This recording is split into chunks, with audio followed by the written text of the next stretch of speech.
There's a football management game people are still playing, more than 20 years after release. And not because it's fair, in fact most of the time it absolutely isn't. You can have 20 shots, they can have one, and somehow you still lose 1-0. We've all been there.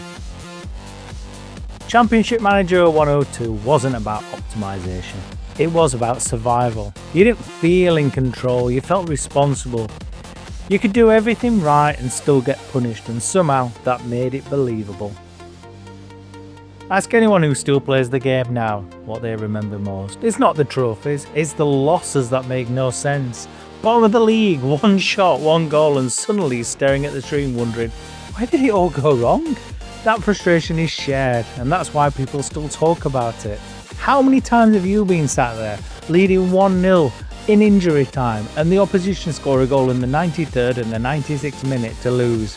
Hey, that's Championship Manager 102 for you, but we loved it. So, the community, they love it. They're not bothered about perfection, they love uncertainty. You've never fully cracked it. There was no meta you could abuse forever. Every save felt different, and because of that, stories mattered more than results. Then there are the legend, players everyone signed. From a Chao Madeira to a Maxim Sigalko, we've all been there. Sometimes you thought, I'm not going to go and sign those players this time, I'm going to try and beat the system. But ultimately, you went back, you went and got them.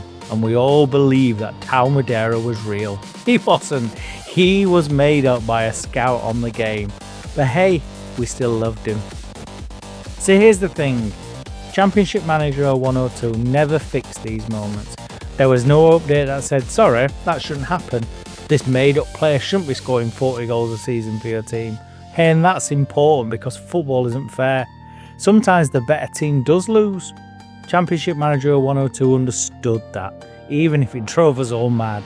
Modern Football Manager is incredible, but it wants to explain everything. Why you lost, why morale dropped, why a pass failed. 102 didn't explain, it made you sit with that result, and sometimes that hurt.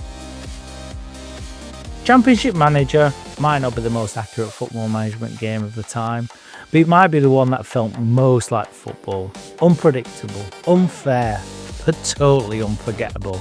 That's why it's never died. Updates are constantly being released on the platform. New databases to play with modern teams, modern eras, even teams going back to the 80s and the early 90s. Plenty of databases, the community is still alive, the game is still played by loads of people. And I always go back to it. So many saves I've still got on the go, and I'll pick it back up and I'll fall in love with it again. You rattled through seasons, you fell in love with the game. It's absolutely fantastic and the best Championship Manager stroke football manager in my opinion that was ever made. Others got close, but never quite touched what Championship Manager 102 gave you. So tell me, what's the most ridiculous result you ever had in Championship Manager 102? 20 shots? 1 shot? You know the one. Drop it in the comments. And if you're enjoying these type of videos, please make sure you like, subscribe, give a comment as well. It's only going to help the channel as I do more and more of these deeper dives into games that we love from our past, and also doing playthroughs. Let me know what games you might want me to review as well in the comments. I love hearing from you. The community is buzzing at the moment. Until next time, goodbye.